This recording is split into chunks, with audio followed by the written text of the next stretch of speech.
I was recently working with a coaching client who had taken on a new job.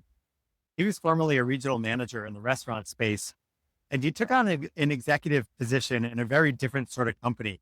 He was working to improve hospitality and service in a retail operation. And so it's kind of a big change for him. I asked him what he missed about his old job and what he really thought he was bringing to this new position. It was interesting because he surprised me with his answer. He said he thought his performance was pretty good, but he said the thing he missed the most was the dopamine hit. I said, tell me more.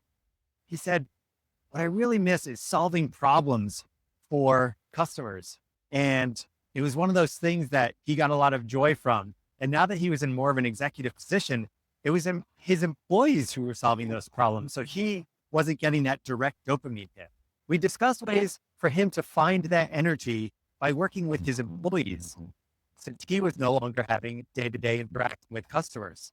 And I asked him if he had had any really positive experiences recently with his employees. He ended up sharing that he had this great experience with an accountant where she really helped him understand how the business operated. And at the end of it, he was so impressed with her that he just praised her and told her boss what an incredible job he was doing.